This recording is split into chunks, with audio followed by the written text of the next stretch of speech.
Jack Unterweger was known as a reformed killer and respected crime journalist in Austria until it was discovered that he was reporting on his own horrific acts. Popular Austrian crime journalist Jack Unterweger reported on some of that country's most savage murders, but initially, no one suspected he was the one carrying out some of these brutal slayings. Unterweger, who gained fame in the country as a reformed criminal turned poignant writer, used his respected cover to carry out multiple murders, including 3 in Los Angeles. Often strangling the women he targeted on the streets with their bra and leaving their naked bodies hidden in the woods.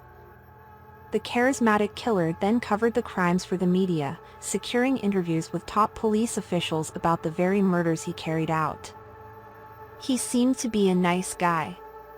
I trusted him, and this was my great mistake, Max Edelbacher, former head of the Special Crime Unit for the Vienna Police, said on the Peacock series The Vienna Strangler episode.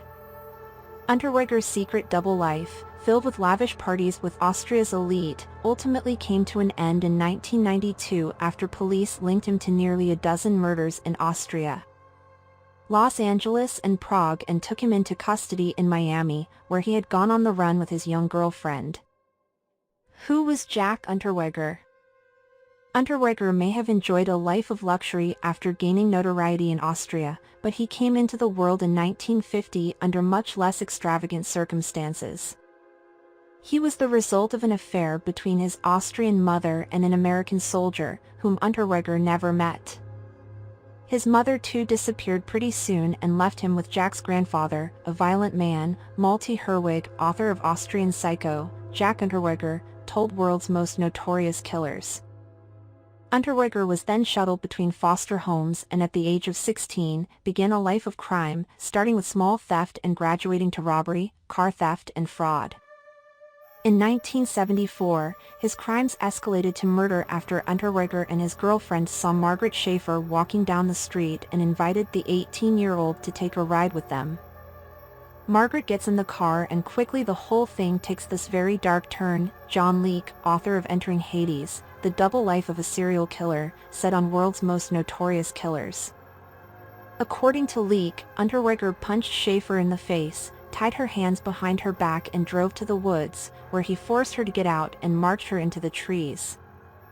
His girlfriend at the time would later say that when Unterweger returned 10 minutes later, he came back alone and carrying a steel whip covered in blood and hair. Why did Jack Unterweger get released from prison? Unterweger was found guilty of Schaefer's murder 2 years later and sentenced to life behind bars in what Herwig described as the toughest prison in Austria. But his life took a surprising turn. After he wrote an autobiographical novel about the crime while behind bars, titled Purgatory or The Trip to Jail, Report of a Guilty Man. He claimed that he was in a drug-addled state. He had unresolved issues with his mom who had repeatedly abandoned him, Leake said. That becomes Jack's story, that it was this kind of Freudian drama about his mom.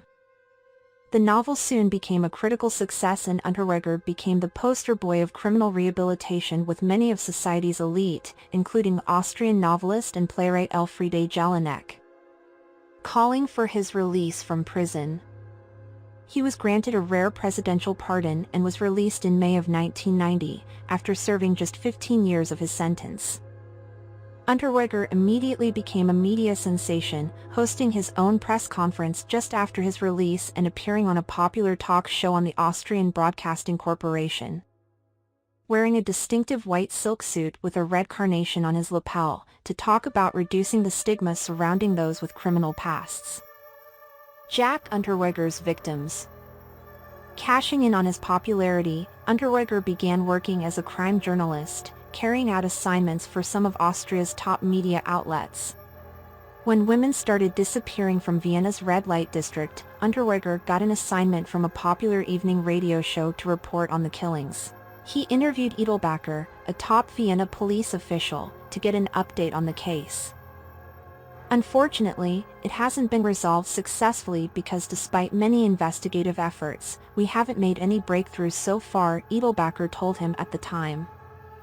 Law enforcement officers in Vienna, which was historically a city with little crime, were baffled by what appeared to be a string of serial murders targeting sex workers.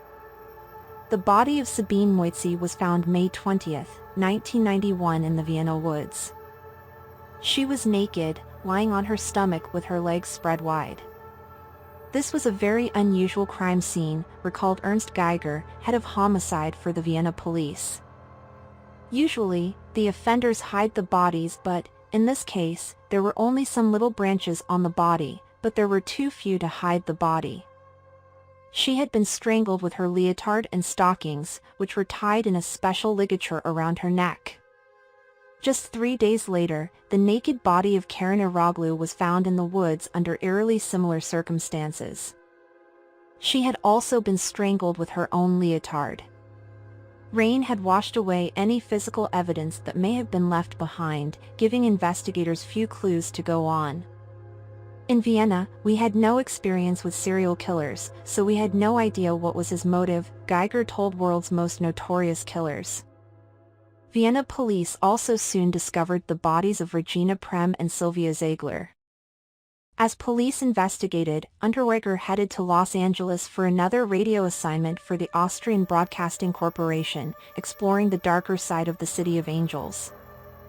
While there, he went on a ride-along with a Los Angeles Police Department officer and interviewed sex workers about the dangers of the streets. "It's ugly, it's dirty, it's scary, you could die every time you get in a car," one woman hauntingly told Unterweger in one of his interview recordings. "Every time you drive away, you don't know if he's going to kill you." Unterweger stayed in the famed Cecil Hotel, once a temporary home for serial killer Richard Ramirez, and just like in Vienna, sex workers in Los Angeles soon began to disappear. Shannon Exley was the first to be found on June 20, 1991, followed by Irina Rodriguez and Sherry Ann Long. All the victims were strangled with their own bras by a killer who used what appeared to be the same signature knot. That unique behavior would make it logical to conclude we're looking for a single offender, the same offender for all three, said Greg McCrary, who worked as a profiler in what was then the FBI's Behavioral Sciences Unit. Los Angeles police knew they were likely looking for a serial killer, but just as quickly as the killing started, they inexplicably stopped.